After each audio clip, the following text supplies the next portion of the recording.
Hey, this is Jamie from Stonemaier Games, and today I'm going to talk about my top 10 most played games of all time. Although it's not going to be a top 10 because I found it very difficult to whittle the list down to top 10, and it's going to be divided into a few different categories, and I'll include some input from Stonemaier Games ambassadors as well.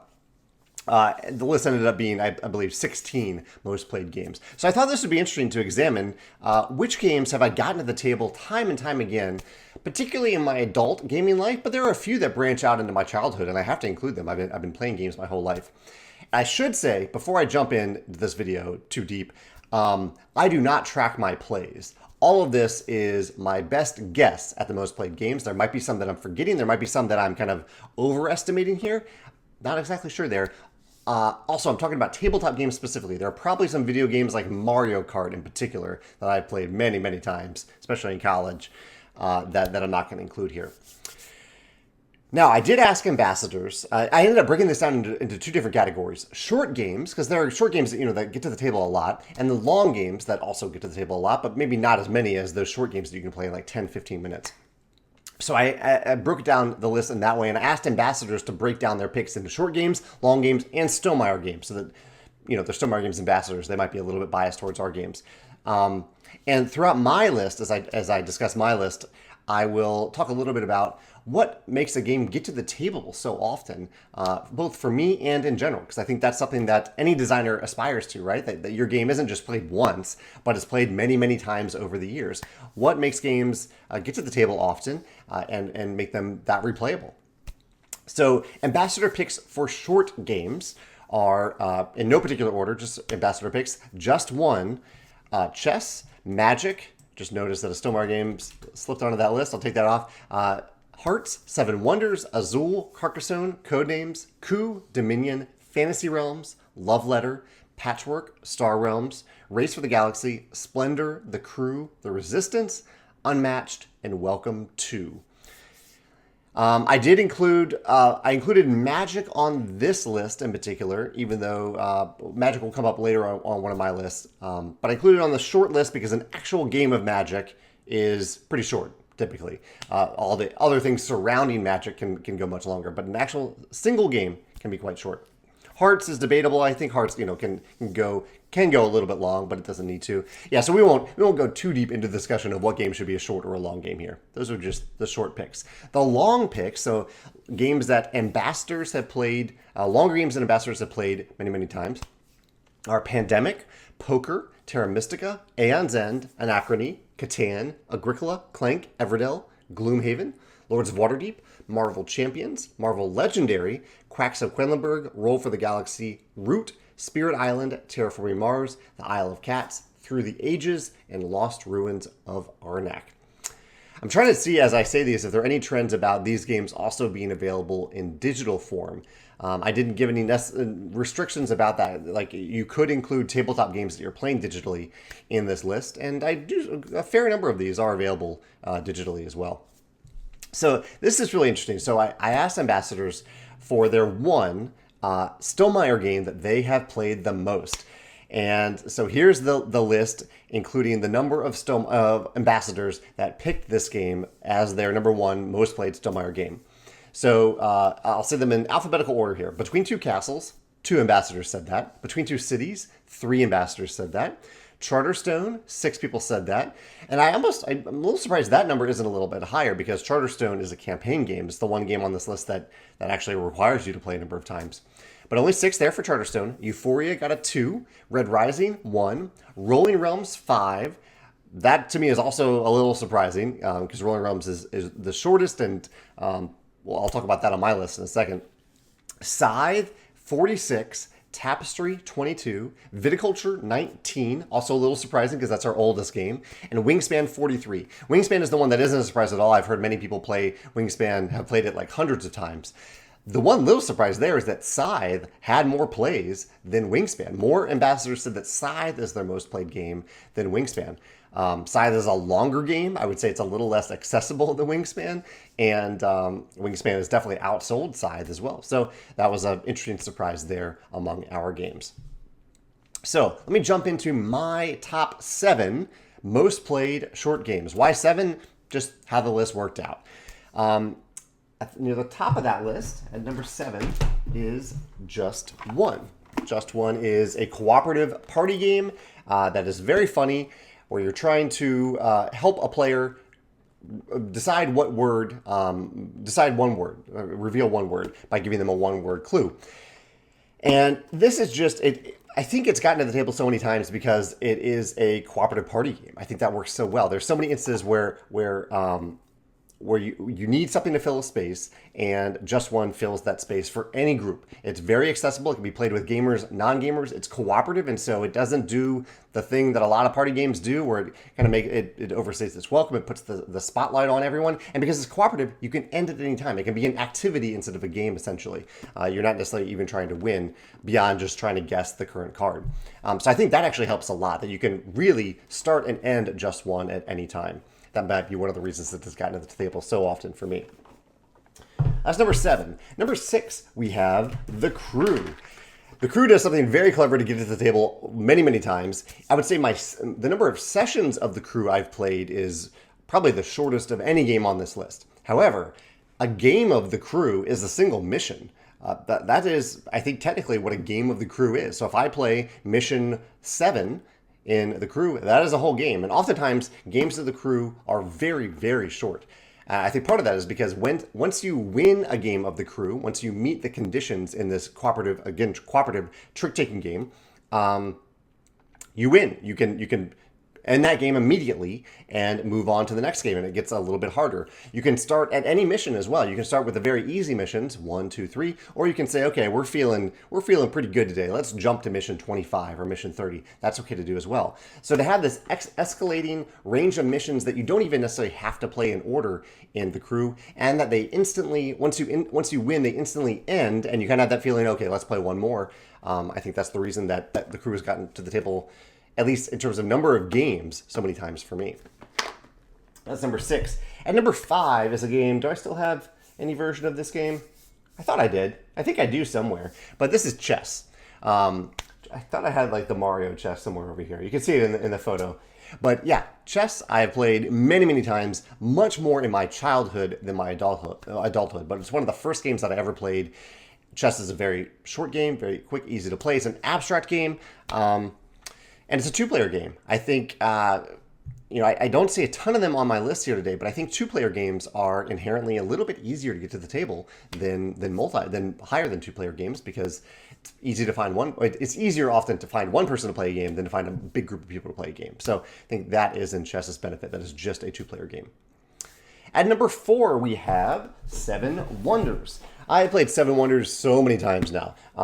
And I'm not even including 7 Wonders Duel in this formula, but I have played 7 Wonders Duel many times as well, because it is a different game.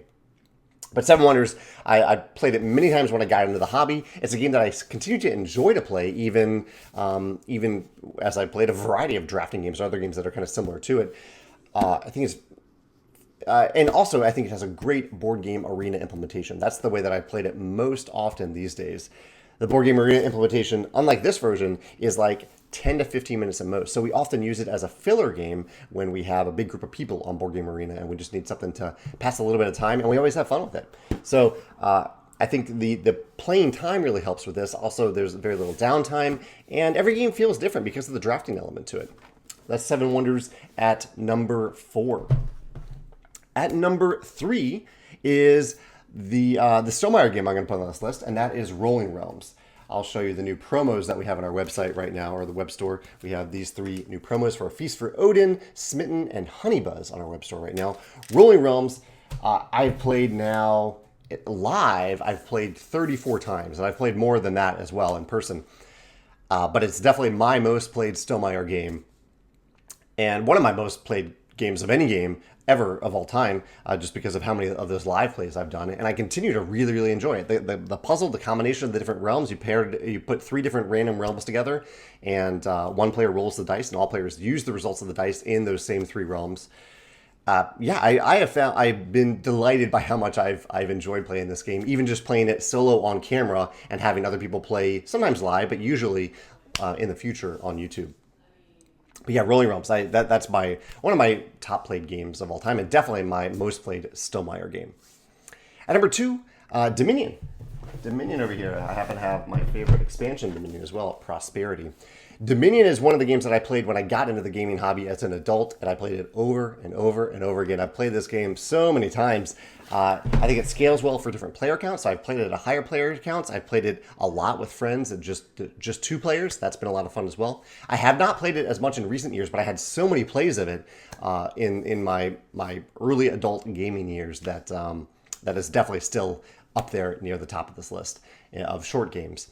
And number 1 is Magic. I mentioned that earlier, putting it on the short list, even though the most frequent way that I play Magic now is in draft format, which is definitely not a short game. Draft format takes quite some time. But yeah, Magic, I've played this throughout most of my life, at least starting when I was maybe 12 or 13. I'm 41 now, so I played it for many, many years. And I've just played, I don't know, countless games of Magic. There's maybe one game on my long played games that might compete with it, but it's going to be very close. Just played a lot of Magic over the years. And why is that? Why have I played that? I think it's partially because, well, I really like the game. I think that's part of it. And I think they've had so many sets of Magic come out over the years. I constantly want to discover what each new set feels like by itself and sometimes in combination with other sets. So having that constant... that ongoing rollout of new sets makes me want to play new sets of Magic.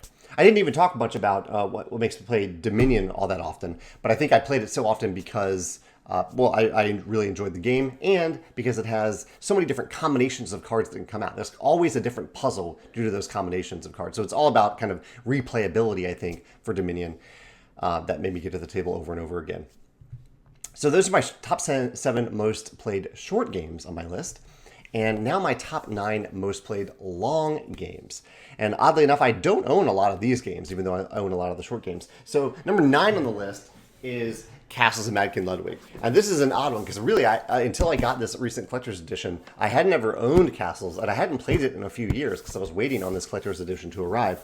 But I've played Castles so many times, partially because it's really, really easy to teach, or I believe it's easy to teach, especially for kind of a meatier game. And it's a very rewarding game. I think that's one of the reasons that I love games in general and why I love this game and why I've gotten it to the table so many times. Every time you do something in this game, when you place a tile, you're gaining at least one reward and oftentimes more than one reward. So everything you do feels really, really good in this game. And yeah, I've played it with a wide variety of people, whether teaching or playing with people who already know the game. And I think now that I have the collector's edition, it might even climb higher up on this list. So that's Castles of Mad King Ludwig. And number 8, Lords of Waterdeep. I love Lords of Waterdeep, one of my favorite worker placement games. And definitely the reason that Lords of Waterdeep is on this list is that it is one of the first full AI gaming ports or apps that I owned. I have played Lords of Waterdeep quite a few times on the table, but I played far more times in the digital format, really against the AI. I mostly play against the AI. And so I think that's the main reason why this game is on the list. As much as I enjoy it, I don't think the mechanisms of the game are what are the reason for the replayability or the longevity of this game, but rather that the app is really, really good. It's a really, really nice app. So that's why Lords of Waterdeep is at number 8. Number 7 is Terra Mystica. I love Terra Mystica. You've seen it show up on a lot of my top 10 lists, and definitely the reason that I've gotten to the table so many times is the asymmetry in the game. The strong asymmetry between the factions, trying to figure out that puzzle of your faction in any given game as it relates to the other factions on the table, and also as it relates to the starting positions that you chose at the beginning of the game. I've played Terra Mystica many, many times, both on tabletop, both on Board Game Arena and on the tabletop itself. In fact, when I never owned it, but my friend Adam got the game and kind of decked it out. And we played it over and over and over again for years. And it's one of the few games that we didn't just play over and over again at first, but often whenever someone at game night would say, hey, do you want to pull out Terra Mystica? We were all just happy to play. I think it just scratches the itch of my gaming group. So yeah, Terra Mystica, number 7 on this list. Number 6 is a surprise because I have not put this game on many of my top 10 lists. It's a game that I enjoy, but not one that I get super excited about, and that is Pandemic. Pandemic is a cooperative game where you're trying to rid the world of some diseases, and I've played a lot of Pandemic. I remember the first time I played Pandemic, I played over and over again because I wanted to try to win. We were losing, I wanted to win. That was fun. Like that challenge of one more time. Let's get it right this one more time. We can do this. We were so close. And the game does make you feel like you were so close every time. I think that's one of the reasons that Pandemic gets back to the table so often. You're so close. But also, definitely the reason that it's on this list is because of the legacy versions. I really enjoy legacy games. I think Pandemic did a great job of telling 3 very different stories in seasons 1, 2, and then 0. And got me to play a lot of Pandemic by playing those legacy campaigns. So, those legacy games bumped Pandemic well up on this list to number 6 on my most played long games. Number 5, another legacy-related games. I do own this game, but it's such a giant box at this point. Clank. I have played many, many games of Clank. Part of it is due to the replayability of even the core game of Clank. I think is highly replayable. It's a deck building game, so you're getting different cards in your deck. It's also a kind of a you're choosing your route into the dungeon, and that can feel very different every time you play. I don't think I've ever chosen the same exact route twice every time I played. Also, the expansions add new cards and new maps, new ways to explore. The expansions are very easy to add in the game, so I think that actually is a factor here to highlight. How easy an expansion is to add to the game can definitely contribute to its longevity, and whether or not a game even has expansions. That can help a game get back to the table multiple times, especially if the expansion is easy to add in. But also with Clank, it had a legacy version, so definitely haven't had as many plays of Legacy Clank as Legacy Pandemic, but it definitely bumped it even higher on this list. So that's why Clank is at number 5 on this list. Number 4 is Agricola. So as an adult, when I got back into the gaming hobby, there were 2 games that brought me into the hobby. I'll mention one in a second, but the second one was Agricola.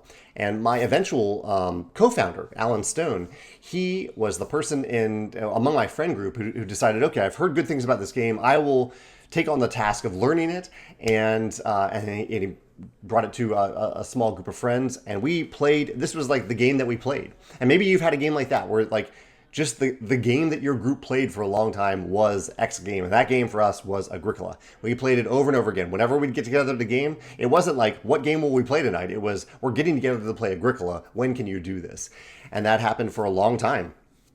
I think part of it is that Agricola has a ton of replayability due to the occupations and the buildings. I think are the 2 types of cards in the game. Tons of replayability in that. Once you know the game really well, you can draft those cards and deepen the game even more. But I think that's a big part of the reason. Also, I think Agricola was such a revelation to me at the time. Many games have this now, but at the time, it was the first game I played where I had my own private space that opponents couldn't impact. We had plenty of interaction over the worker placement aspect of the game, but I had my own farm, and I had full control over it, and it felt good to build that farm however I wanted, and no opponents could do anything about that. That felt really good in Agricola.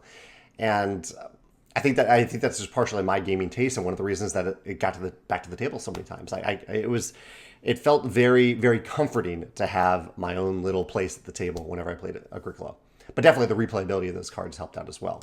The other game, at number 3, is Catan. Back then it was called Settlers of Catan. This was the game that really got me into the gaming hobby as an adult, as is, I think, the case for many people.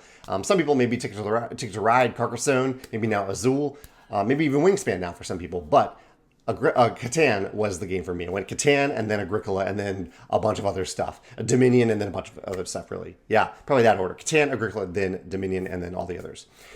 But Catan, yeah, we that was the game. That, again, similar to Agricola. When we get together, there's a different group of friends. We'd get together and play Catan over and over again. And I think one of the things about Catan, which I haven't played in a long time, but it's really one of my criticisms of the game is that so much of the game goes into your starting position choice.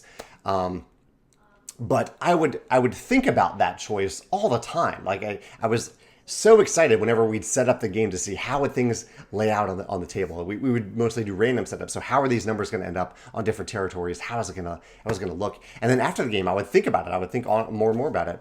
That, I think, also paired with the interaction at the table, the trading, the negotiation. It scratched a lot of itches to have that level of negotiation with my friends. And I think part of it just came around at the right time. Like I was an introvert looking to socialize, and having a game to do that, a game where I could have these fun interactions with my friends as an adult really, really scratched that itch. So Catan, played it so many times as a young adult, I believe in my probably mid-20s at the time. Number 2 is a game that I played in college, I believe, specifically my sophomore year. We would play this almost every night. We would play a game of Hearts. We played Hearts every night. I believe it was just one game. I think we just stuck with one game. I think we would usually play for $5. We would each put in $5. We'd play for that. That seems like a lot of money now because I didn't have a lot of money in college at all. But I think it balanced out in general. Maybe we didn't even play for money. I have a very poor memory. But we played Hearts pretty much every night in college for a long, long time. And so yeah, we played so many games that year, my sophomore year, that Hearts definitely made it onto this list. I don't know if it's anything particular about the game itself that is the reason that it got to the table, other than it only used a deck of cards. It was not hard to set up. I haven't talked about setup a lot in these games, but I think having a quick setup and cleanup can help a game get to the table more and more often. And I think also one of the mechanisms I love in Hearts is the ability to shoot the moon. So there's always this kind of risk reward of, is this the time that I try to shoot the moon and take all the hearts instead of taking no hearts? That always felt pretty good. I really need to get Hearts back to the table as an adult, a more grown adult than I was in college, to see if the game holds up. But I really enjoyed playing it with my friends in college. We had a great time. It does also require exactly 4 players, I believe, which was a little bit limiting at times. I think games that have that exact player count above 2 can be a little limiting, but we never found that to be a problem with Hearts. Number 1, though, the one game that might compete with Magic for most played game of all time is poker. This was the game that I played. This kind of bridges the gap in my gaming hobby between after college and really starting in college. Yeah, starting in college, probably my senior year, and branching into my mid-20s until I got to Catan. And even then, I think I was still playing poker for a long time. Before I hosted a weekly game night, I hosted a weekly poker night for many, many years. Every week, we played poker for years. So probably, 200, 300, 400 games of poker maybe over that time. And we would play Texas Hold'em. We would always play for $10, so not a lot of money, but a little bit. So it felt really good when you would win.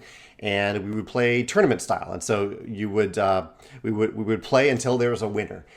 Usually this would take 2 to 3 hours. We were younger then, so a lot of us did not have families. I still don't have a family other than a girlfriend, but a lot of people didn't have kids, and so they could stay up a little bit later in those days. And yeah, we would play it every week. I have a spreadsheet somewhere that tracks every single one of those games, and so I probably could come up with an exact number of how many games that we played. But yeah, we would just play a ton of poker, and I think it kind of scratches that same itch of Catan, where we had a little spice on the table due to the money that we were paying to get in. There's the interaction with fellow players, the bluffing, the opportunities to feel clever in the game.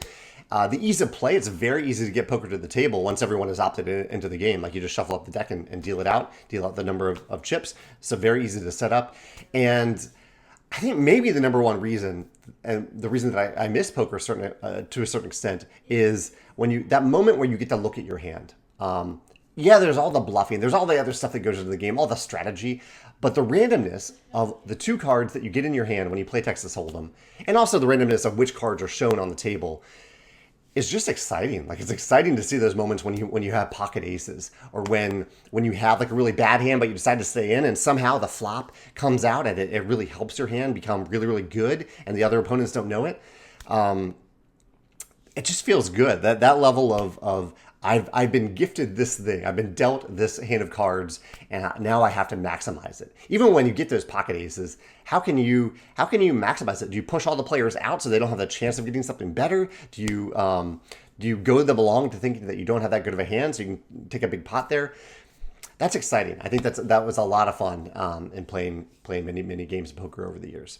So yeah, poker and Magic are the top 2 here, and it's hard to say which one that I played more. It really is hard to say. I think I'd give the edge to poker, but I've definitely played quite a few games of Magic over the years. I'd love to know what your number one, or your number one, give me maybe all 3 categories. Let me know your number 1 most played short game, your number 1 most played long game, and your number 1 most played Stonemaier games. The games that have gotten to the table time and time again. And if you feel like it, share why. I'd love to hear why you think those games have gotten to the table time and time again. Whether it's the replayability, the variability, asymmetry, easy setup, or just how easy they are to get to the table in general. Yeah, let me know in the comments below. I look forward to hearing why you think these games have gotten to the table quite so many times. Thanks.